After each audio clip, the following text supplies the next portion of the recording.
Mensagem do dia, com o pastor Marcelo Gomes. Miqueias, capítulo 6, nós vamos ler do primeiro verso ao verso 8. Ouçam o que diz o Senhor, fique em pé, defenda a sua causa, que as colinas ouçam o que você tem para dizer. Ouçam, ó montes, a acusação do Senhor. Escutem, alicerces eternos da terra, pois o Senhor tem uma acusação contra o seu povo. Ele está entrando em juízo contra Israel. Meu povo, o que fiz contra você? Fui muito exigente? Responda-me. Eu o tirei do Egito e o redimi da terra da escravidão. Enviei Moisés, Arão e Miriam para conduzi-lo. Meu povo, lembre-se do que Balaque, rei de Moabe, pediu e do que Balaão, filho de Beor, respondeu. Recorde a viagem que você fez desde Sitim até Gilgal e reconheça que os atos do Senhor são justos. Com que eu poderia comparecer diante do Senhor e curvar-me perante o Deus exaltado? Deveria oferecer holocaustos de bezerros de 1 ano? Ficaria o Senhor satisfeito com milhares de carneiros, com 10.000 ribeiros de azeite? Devo oferecer o meu filho mais velho por causa da minha transgressão, o fruto do meu corpo por causa do pecado que eu cometi? Ele mostrou a você, ó homem, o que é bom e o que o Senhor exige. Pratique a justiça, ame a fidelidade e ande humildemente com o seu Deus. Pratique a justiça, ame a fidelidade e ande humildemente com o seu Deus. Ser íntimo de Deus é muito diferente do que ser religioso. A pergunta da religião sempre foi e sempre será a pergunta que aquele jovem rico fez diante do Senhor Jesus. Mestre, que posso fazer para herdar a vida eterna? O que é que está ao meu alcance para que definitivamente eu seja salvo? O que é que eu devo praticar para conquistar, fazer jus a minha salvação? Essa é a pergunta da religião. O que eu e você podemos fazer para chegar até Deus? Essa pergunta é muito mais velha do que o jovem rico e do que o episódio envolvendo esse jovem. Essa pergunta está em Babel, quando os homens decidem construir uma torre para com ela chegar até os céus. Vamos construir uma torre tão alta, eles dizem, que cheguemos até os céus e assim escrevamos o nosso nome na história. Esse é o prédio da religião. Babel é o prédio da religião. Uma construção humana que tem o objetivo perverso de levar pessoas por mérito próprio até os céus. Levar pessoas por mérito próprio até Deus. O edifício da religião é o edifício do orgulho humano, que visa escrever o nome do homem na história e não exaltar o nome de Deus. Por isso que o resultado de Babel é sempre confusão.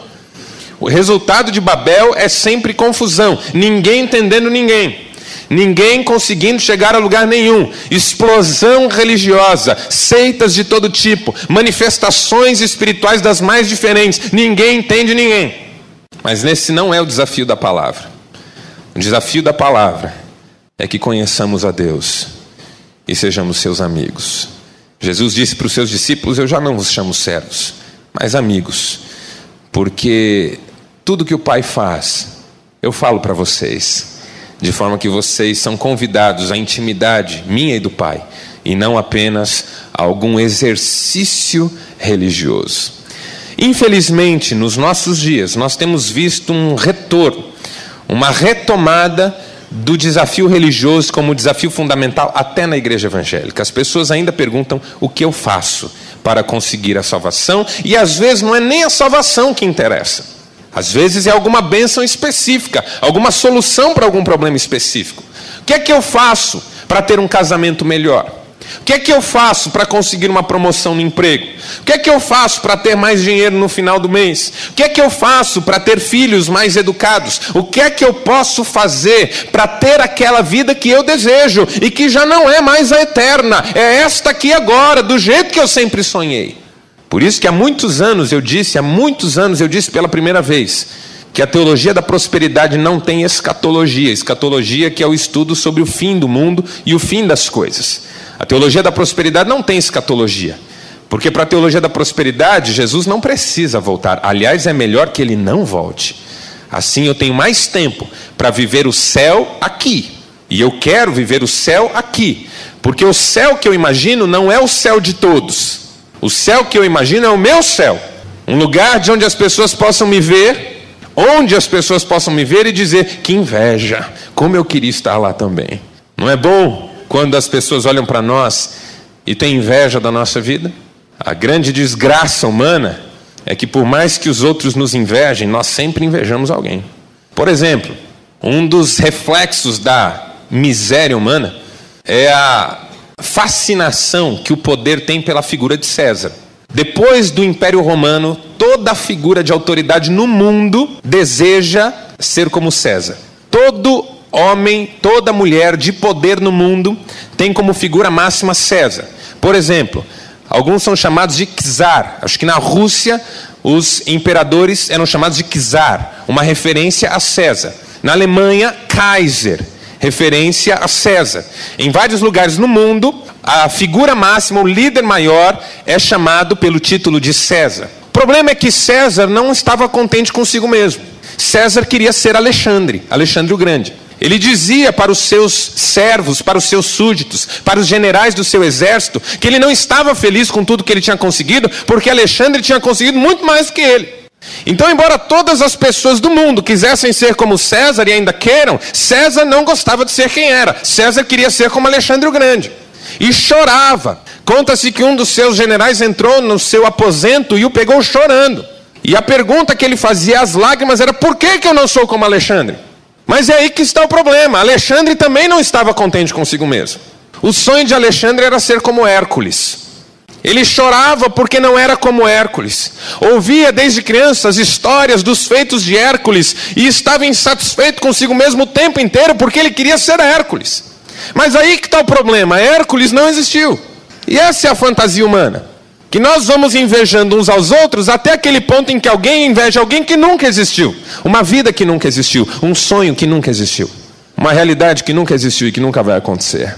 Esse é o nosso drama em relação à nossa expectativa do céu aqui e agora, e de podermos estar naquela situação em que os outros possam ter inveja de nós, enquanto na verdade o que nos dói é que nós temos inveja dos outros. Por isso que na teologia da prosperidade não há escatologia, porque no céu de Jesus todos seremos iguais. E quem diz que eu quero ser igual a alguém? Eu quero ser melhor.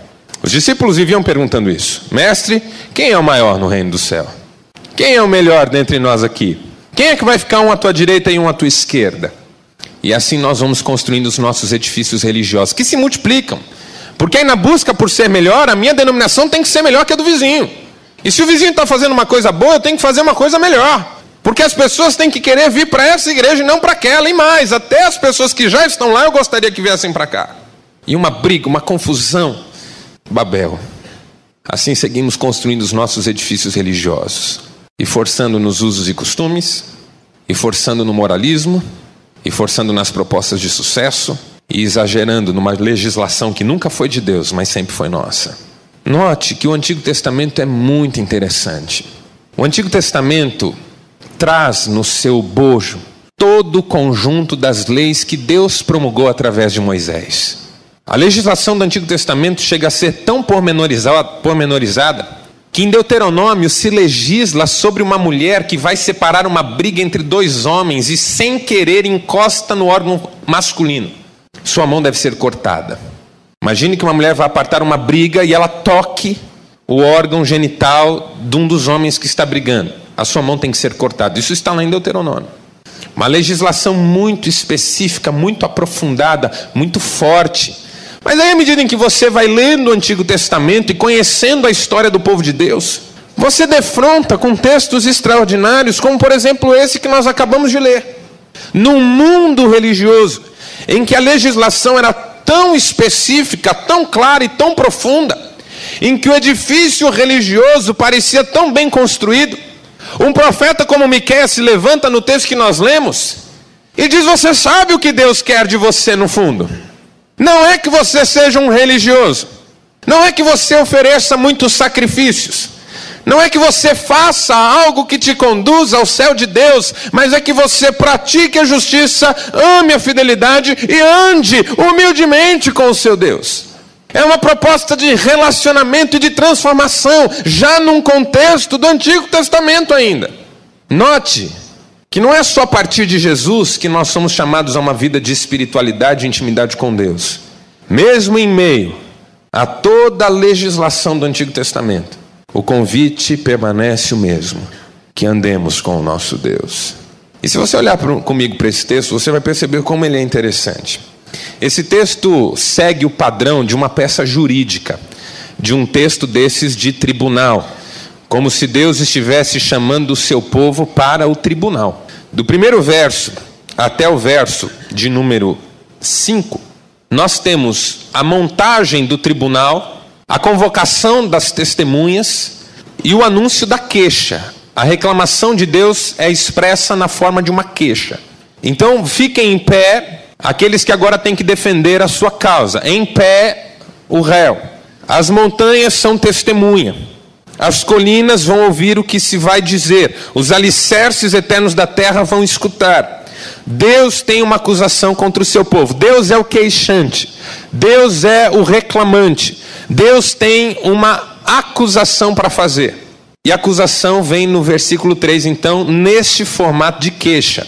Meu povo, o que fiz contra você? Eu não sei se você já teve a experiência triste, dolorosa, traumática de, no tribunal ou para o tribunal, contra alguém que sempre fez parte do seu relacionamento. Por exemplo, vamos usar o exemplo de um marido que está se separando da sua mulher. E os dois sempre se amaram muito e ainda se amam. Mas de repente eles se veem numa situação tão triste, tão degradante, que ambos estão diante de um juiz brigando, em função de um divórcio extremamente mal pensado, mal planejado e fatalmente mal sucedido, e brigando pela guarda dos filhos, pela situação financeira. E aí de repente um olha para o outro e diz assim: como é que nós viemos parar aqui? Por que é que nós chegamos nesse ponto? Talvez em algum momento, algum pingo de lucidez faça com que a mulher olhe para o seu marido, ou o marido olhe para a sua mulher e diga: o que é que aconteceu conosco? É mais ou menos assim que eu vejo essa queixa de Deus. Deus entrando em juízo contra o seu povo, e antes de apresentar a razão da sua reclamação, olhar para o seu povo e perguntar: o que é que eu fiz contra vocês? Chega a ser melancólica a palavra de Deus aqui, deprimente. Fui muito exigente? Responda-me. Eu tirei do Egito, o redimi da terra da escravidão. Deus se defendendo. Não há coisa mais triste na Bíblia do que Deus assumindo uma postura defensiva para tentar entender onde é que ele errou com o seu povo. Recorde a viagem que você fez desde Sitim até Gilgal. O que aconteceu quando Balaque contratou Balaão para amaldiçoar o povo e eu só pus palavra de bênção na boca dele? Eu alguma vez falhei com vocês? E tudo o que eu estou pedindo é que vocês reconheçam que os atos do Senhor são justos. Note, Deus não está dizendo: e tudo que eu estou pedindo é que vocês não errem comigo também. E tudo que eu estou pedindo é que vocês sejam perfeitos em tudo.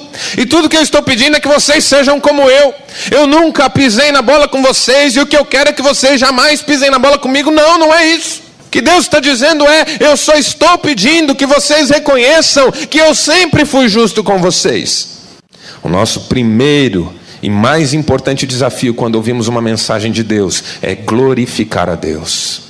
Glorificar. Que Deus maravilhoso é esse que nós temos. Que Deus lindo. Que Deus é esse que, sendo nós quem somos, ainda insiste conosco e investe nas nossas vidas. Glorificar a Deus. Exaltá-lo. Maior desafio da igreja. Se o maior desafio fosse colocar em prática, então tudo estaria relacionado a nós. Mas o maior desafio é glorificar o Senhor, porque Ele é tudo, e mesmo sendo nós tão pequenos, Ele nos ama tanto. Tudo que eu estou pedindo, diz o Senhor, é que vocês reconheçam que os meus atos são justos.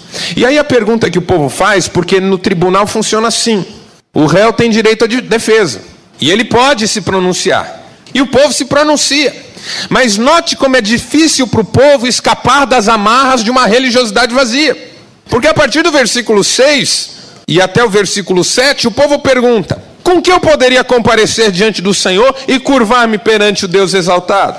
Oferecer holocausto, será que ele se agradaria com isso? Bezerros de 1 ano? Ficaria o Senhor satisfeito com milhares de carneiros e 10.000 ribeiros de azeite? O que dá de presente para alguém que já tem tudo? O que mais que Deus quer? O que é que Deus quer que nós façamos? Mestre, o que farei para herdar a vida eterna? Senhor, o que podemos fazer para aplacar esta ira do teu coração? O que podemos fazer para que o Senhor não fique assim tão chateado? Que realização nossa o Senhor está esperando? Que realização nossa o Senhor está querendo? É mais culto que o Senhor quer? É mais dízimo? Quer dizer então que o Senhor não está me abençoando porque eu não estou dando oferta missionária? Quer dizer então que o Senhor só vai me abençoar se eu fizer a campanha do jejum e da oração? Quer dizer então que o Senhor só vai me abençoar se eu praticar esse ou aquele rito religioso, aquele símbolo religioso? O que é que o Senhor quer? Mais holocaustos, mais sacrifícios, mais animais, dezenas de ribeiros de azeites, milhares de carneiros, que mais? Será que Deus quer o nosso filho mais velho? É a pergunta que o povo faz. Olha o que um povo louco chega a perguntar. O que é que resolve? O que é que aplaca esse Deus melindroso, chateado? A gente faz. E aí vem o versículo 8. E o versículo 8 diz assim: Ele já te declarou, mostrando que não é mais Deus que está falando com o povo. O Deus que apresentou a sua queixa agora sai de cena. E o seu profeta fala. Porque a pergunta do povo não merece uma resposta de Deus. Mas o seu profeta pode falar e repetir aquilo que todo mundo já devia saber. Porque ele já declarou o que é bom. Ele já disse o que é que ele espera de nós. E aí existem alguns desafios aqui para nós, que queremos ser igreja verdadeira. Não centro de exercício religioso, mas comunidade de um povo que anda com Deus. Primeiro, praticar a justiça. A palavra justiça aqui, meus irmãos, tem a ver com o compromisso do crente com a ética do reino de Deus. Note, se a questão aqui fosse a lei, o profeta teria dito: pratique a lei. O que o povo do Antigo Testamento não entendeu, e hoje a igreja também não está entendendo, é que a lei não é um fim em si mesmo. Existem dois movimentos muito facilmente identificáveis na vida da igreja, que nós percebemos muito facilmente e que são extremos opostos. O primeiro é o que nós chamamos de liberalismo. O liberalismo diz: não há lei. O erro do liberalismo é que ele diz: não há lei. Mas o outro extremo, que é o fundamentalismo, diz: a lei é tudo. São dois extremos. Um diz: não há lei, podemos fazer o que quisermos, viver como quisermos. E o outro diz: a lei é tudo, e nós temos que observar até os mínimos detalhes. Imperativo categórico, de Immanuel Kant. Quem estudou filosofia lembra. O que é o imperativo categórico? Era a visão ética de Immanuel Kant, na qual ele propunha que nós devemos obedecer à lei pelo simples fato de ela ser a lei. Se a lei diz, está dito, cumpra-se. É uma relação de submissão e subserviência à lei como código moral de conduta. Mas a Bíblia nunca se preocupou em que nós tivéssemos uma devoção à lei. A devoção que a Bíblia quer de nós é a justiça. Buscar em primeiro lugar o reino de Deus e a sua justiça. Porque a lei na Bíblia não é um fim em si mesma, é um caminho para a justiça. Para que serve a lei? Para nos ajudar a construir uma sociedade justa. E quando a lei atrapalha, ela deve ser tirada fora. Por isso que Jesus entra numa plantação e colhe espigas do pé num sábado. Ali Jesus estava acabando, ele estava descumprindo algumas determinações legais. Primeiro, trabalhar no sábado, colher, pegar o alimento. Segundo, pegar o alimento no pé, numa plantação que não lhe pertencia. Os pobres podiam pegar do chão. Mas quando a fome se torna uma realidade, a lei que espere a sua vez, porque é preciso comer. Por isso que hoje as sociedades sérias têm uma ressalva na lei que diz que quando uma pessoa rouba para matar a fome, ela não pode ser considerada imputável em relação àquele crime. Ou alguma coisa assim, eu não sei os termos. Mas há alguma ressalva em relação a isso. Porque a lei não pode servir como Deus, mas a lei é um caminho de justiça. E o profeta olha para o povo e diz assim: o que Deus quer é que você pratique a justiça. Que você cumpra a lei, mas no sentido de construir uma sociedade justa. É a lei que diz: eu posso mudar o mundo. É aquele cumprimento da lei que me faz acreditar que eu posso viver uma vida diferente e construir uma sociedade diferente. Praticar a justiça significa viver naquela dimensão em que o caráter de Deus é um reflexo na minha vida, é visto na minha vida.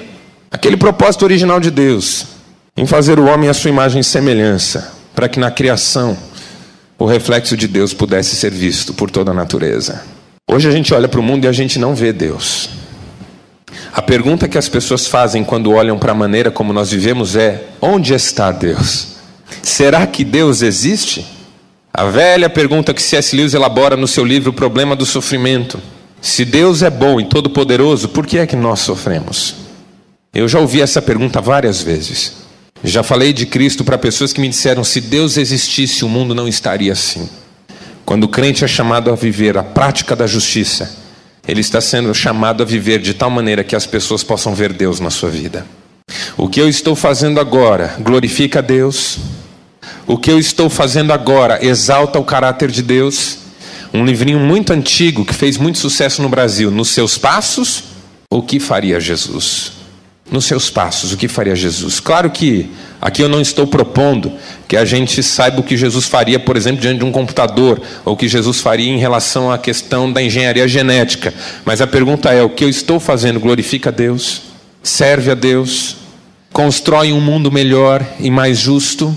Ou o que eu estou fazendo tem a ver comigo, com as minhas necessidades? Note: buscai o reino de Deus, a sua justiça, e as suas necessidades serão satisfeitas. Não é isso que diz o versículo? O que nós fazemos? Buscamos a solução dos nossos problemas, a satisfação das nossas necessidades e a justiça que espera a sua vez. Por isso que eu digo que é um problema na igreja quando a busca da igreja não é justiça, mas é bênção. Quando nós vimos a um culto, o nosso grande desafio não é bênção, é justiça. Porque a bênção, meu irmão e minha irmã, Deus já determinou sobre nós, aleluia. Porque a bênção já está disponível. Ele nos abençoou em Cristo com toda sorte de bênçãos, diz a palavra. Eu e você somos abençoados. O que falta no nosso mundo é justiça. Se houvesse justiça nesse mundo, 90% dos nossos pedidos de oração seriam desnecessários. Desnecessários. Então, quando eu estendo a mão, quando eu cumpro a lei, mas não pela lei, eu cumpro a lei porque eu sei que assim eu vou dar um testemunho de vida para alguém. Quando eu uso os esforços que eu posso empreender e os recursos que eu tenho à disposição para glorificar a Deus, quando eu divido, quando eu somo, quando eu faço o que precisa ser feito para abençoar pessoas, quando mais importante do que a lei é a justiça de Deus nesse mundo, então eu estou no caminho certo do que Deus quer de mim. Segundo, amar a fidelidade. Em algumas Bíblias está amar a misericórdia. Moltmann define a misericórdia de um jeito muito interessante. Moltmann diz que misericórdia é um amor que supera o ferimento, repara a culpa e ainda assim permanece fiel ao amado. O texto que eu li traduz misericórdia por fidelidade. E algumas Bíblias traduzem a expressão misericórdia, que aparece aqui no nosso texto, por amor leal. Amor leal, fidelidade, misericórdia, nesse sentido tem a ver com não virar as costas para alguém quando esse alguém mais precisa de você. Misericórdia é uma expressão que significa colocar o meu coração na miséria do outro.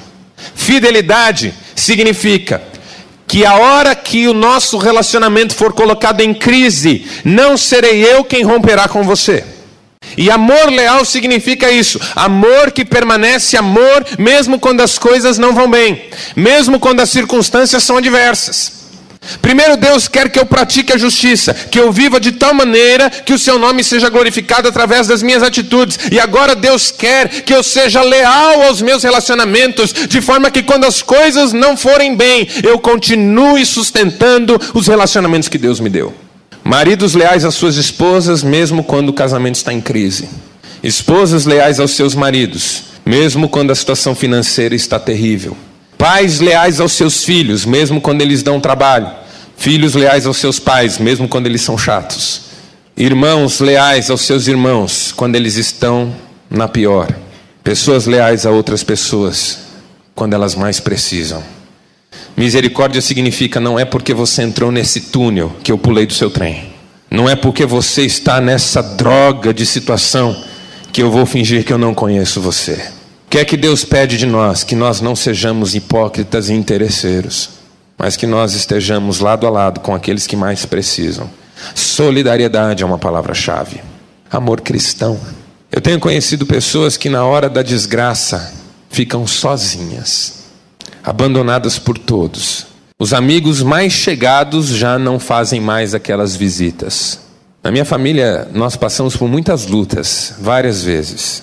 Meu pai e minha mãe têm uma biografia de muitos altos e baixos, e finalmente mais baixos do que altos. E como nós vimos pessoas desaparecerem. Quando os meus pais perderam tudo, amigos de não sair de casa sumiram. Mas foi quando nós também descobrimos aquela chegada de amigos que se tornam mais próximos do que o irmão. Pessoas que vão sempre estar lá, que às vezes nem sabem como nos ajudar, mas elas estão lá, simplesmente estão lá, e dizem: você pode contar comigo. E se você está chorando agora por dentro, pensando: puxa, ninguém fez isso comigo, não é esse o desafio agora. Porque se tem uma coisa que eu não vou admitir na minha vida, e eu gostaria que você não admitisse na sua, é que nós posemos de vítima. Porque quando nós mais precisamos, o Senhor nos socorreu. E ainda que uma mãe se esqueça do seu filho que ainda amamenta, todavia o Senhor não se esquece de nós. Então nós fomos amparados, podemos servir de amparo para alguém. Gente que está precisando de ajuda. Eu não sou vítima e você também não é. O Senhor é por nós. Mas nós podemos ser bênção na vida das pessoas. Amar a fidelidade, amar a misericórdia, amar o amor leal. E terceiro, andar humildemente com Deus. Enoque andou com Deus e já não era, porque Deus o tomou para si. Enoque andou com Deus e já não era. Andar com Deus, caminhar ao seu lado. A ideia e a figura de uma caminhada em volta do Parque do Ingá ou dentro do Parque do Ingá, com aquele amigo íntimo de tantas horas difíceis, com quem você pode abrir o coração. Mas esse amigo é um pouco diferente, porque ele é, na verdade, totalmente diferente. É Deus.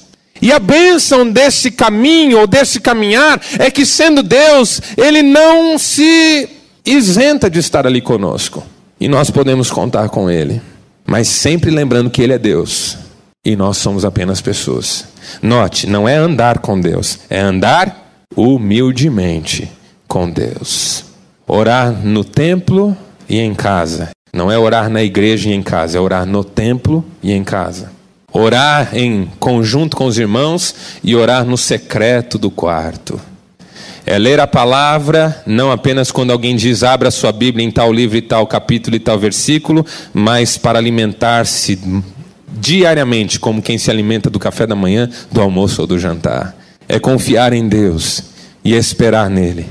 Spurgeon disse num livrinho muito interessante chamado Tudo pela Graça, que fé é isso: saber que Jesus é poderoso para fazer o que ele prometeu fazer e então esperar isso dele. Esperar isso dele. Confiar que é isso mesmo. Andar com Deus. Pastor Alisson Ambrosio escreveu uma música lindíssima. Meu desafio é ser íntimo de Deus. Vamos fechar os nossos olhos, vamos orar. Eu quero orar com você que reconhece hoje, quem sabe, que às vezes cai na tentação da religião. Cumpre suas obrigações. Faz o que a lei manda. E não há problema nenhum em fazer o que a lei manda. E é preciso fazer o que ela manda.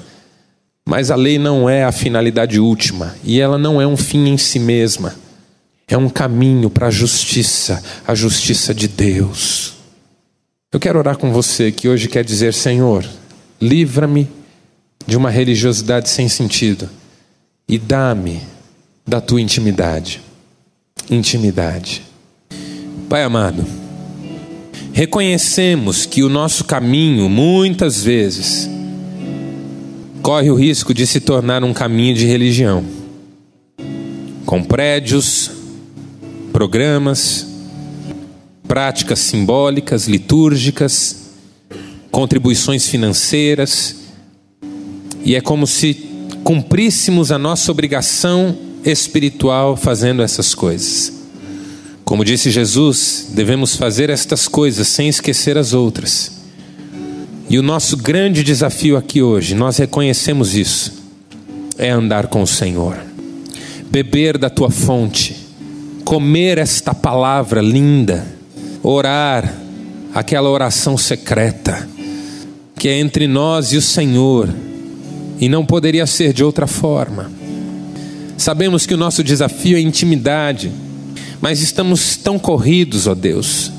Nossa agenda é tão cheia, temos tantos compromissos pessoais, que a religiosidade se torna mais simples. Pagar é mais fácil, desde que seja rápido. E assim pagamos com uma contribuição, ou pagamos uma promessa, ou pagamos com uma campanha, ou pagamos nos submetendo à palavra do líder espiritual, que se torna Deus para nós, confundindo a nossa vida e levando-nos pelo caminho da idolatria. Tudo isso, ó Deus, são razões pelas quais te pedimos perdão, porque queremos a intimidade do Senhor. Reconhecemos que o Senhor é justo, e que todos os teus caminhos são justos, e que a tua medida é sempre perfeita, e que o teu coração é um coração de pai. Somos teus filhos.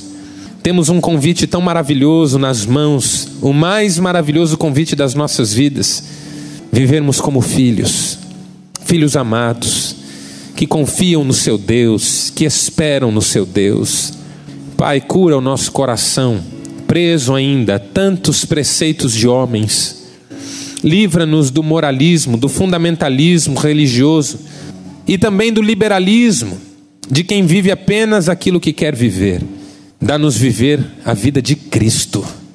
Dizer como o apóstolo Paulo: vivo não mais eu, mas Cristo vive em mim. E esse viver que eu vivo na carne, vivo pela fé no Filho de Deus, que me amou e a si mesmo se entregou por mim. Nós pedimos a bênção da intimidade sobre nós, a sede. Cura as nossas feridas mais íntimas, Pai. Ao caído, levanta, Pai. Ao que está passando por privação, abre portas. Mas também levanta vidas que possam se tornar a bênção na vida desses irmãos. Oh Deus, fortalece-nos, cuida de nós, como tens cuidado até hoje. E dá-nos viver aquele convite lindo, lindo, lindo, lindo de Jesus, para que fossem até Ele todos os cansados, sobrecarregados, oprimidos, pois Ele os aliviaria. Alivia-nos hoje, Senhor. Refrigera nossa alma, cura a enfermidade, em nome de Cristo. Amém.